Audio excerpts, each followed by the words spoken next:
जो भ्रष्टाचार जमीन पे चल रहा है उसके ऊपर पश्चिम बंगाल में कार्रवाई नहीं हुई, लेकिन उस पर लीपापोती करने के लिए अपने कुछ नेताओं को यहां पर भेजा है। मैं थोड़ा सा विस्तार में इसके आपके बताना चाहूंगा। एक सेंट्रल टीम के द्वारा एक इंक्वायरी की गई 22 जनवरी 2019 से लेकर 24 जनवरी 2019 तक, 2-3 दिन के लिए, और 6 ग्राम पंचायतों में 4 ब्लॉक जिसके आते हैं, ये वर्धमान पूर्व में हुई, और 7 ग्राम पंचायत और 3 ब्लॉक में हुगली डिस्ट्रिक्ट में हुई। यहाँ से 4 करोड़ 84 लाख की रिकवरी हुई। फिर एक और टीम का गठन किया गया, ये सेंट्रल टीम थी। फिर ये 13 सितंबर 2021 को गई और 17 सितंबर 2021 तक इसने इंक्वायरी की, और इसी तरह की इसकी ऑब्जर्वेशन एक बार फिर आई। अब इसमें क्या ऑब्जर्वेशन आई? बड़े काम को छोटे छोटे में बांट के इस तरह से खेल खेला गया कि नीचे तक जानकारी ना हो। फिर क्या था, जो एग्जिस्टिंग काम थे, जो काम हुए थे पहले, तालाब पहले था, सड़क पहले थी, उसी कोई नया काम दिखाकर महात्मा गांधी जी के नाम से जो योजना है उसमें भी घोटाला कर लिया ममता जी के। आज गांधी जयंती पर बता रहा, और गांधी जी की समाधि पर भतीजे को भेजा था।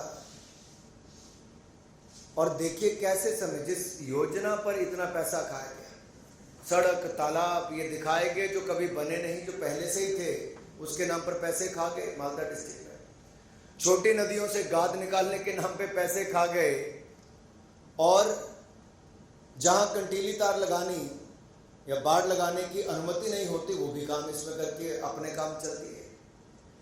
फिर एक चाय बागान के लिए, ऐसे चाय बागानों के लिए रास्ते बनाने का काम, जहां के लिए प्राइवेट किसी कंपनी को आप ये लाभ नहीं दे सकते, आपने वहां पे लाभ दिया और अपनी जेब में पैसा डाला। फिर नदी के तटबंध करने के लिए, तटीयकरण के लिए काम तो दिखाया गया, रेत की थैलियां वहां पर पाई गई। ऐसे अनेकों काम जिनकी अनुमति नहीं थी वो इसमें दिखाए गए, और कैसे पैसों का हेरफेर हुआ, किसके खाते में गए, इसके ऊपर एक एक्शन टेकन रिपोर्ट केंद्र सरकार ने राज्य को कहा कि आप उचित कार्रवाई करें और केंद्र को जानकारी दें। और जो इंक्वायरी रिपोर्ट हमने दी थी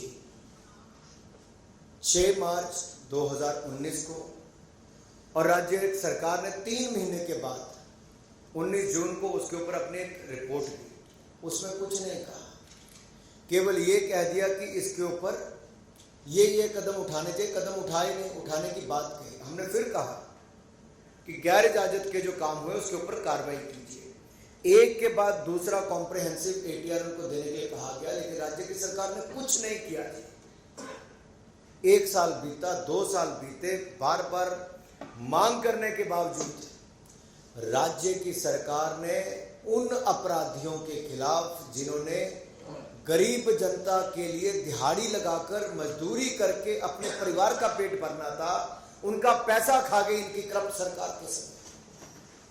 अरे गरीब के हक का तो छोड़ दो, शारदा नारदा रोज वैली में नहीं छोड़ा, टीचर घोटाले में नहीं छोड़ा, कोल घोटाले में नहीं छोड़ा, मनरेगा में तो छोड़ देते।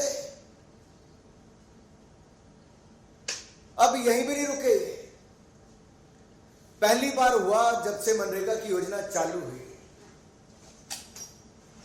कि इसमें जो सेक्शन 27 है महात्मा गांधी नरेगा एक्ट का,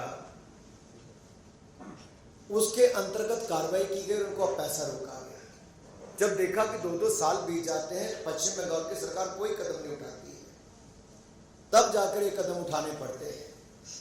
लेकिन गरीबों का केवल मनरेगा का पैसा ही नहीं खाया,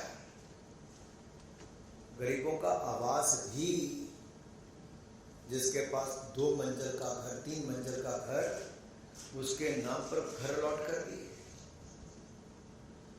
देखिए, आजादी के बाद आज तक कोई सरकार अगर ऐसी आई जिसने 4 करोड़ गरीबों को पक्के मकान बनाकर दिए, तो नरेंद्र मोदी जी ने बनाकर दिए, भारतीय जनता पार्टी एनडीए की सरकार ने बनाकर दिए। लेकिन वहां पर भी गरीबों का हक मारने में तृणमूल कांग्रेस की इस सरकार के पूरे आशीर्वाद के चले।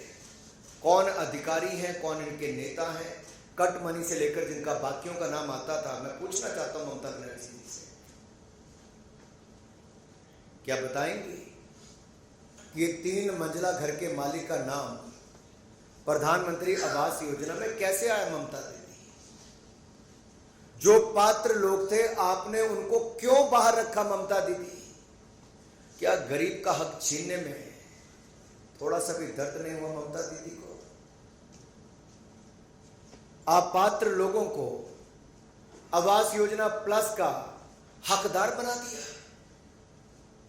और कितने लोगों को? कुल 56,86,000 नए नाम भेजे थे इन्होंने। और जब शिकायतें पाई गई तो हमने लिखा वापस विभाग ने, ग्रामीण विकास मंत्रालय ने, कि इसको वापस देखिए। तो फटाफट पश्चिम बंगाल की सरकार ने 17,03,000 घरों के नाम काट दिए, जो 2 मंजिले 3 मंजिले घर के मालिक बने थे। अब सोचो इसमें कितना पैसा कमाते? 20,000 करोड़ रुपया, 20,400 करोड़ रुपया जो गरीब के घर के लिए मिलना था, वो ममता बनर्जी जी के आशीर्वाद से उनकी सरकार में अधिकारी कर्मचारी से लेकर उनकी विचारधारा वाले नेताओं के ऊपर भी प्रश्न चिन्ह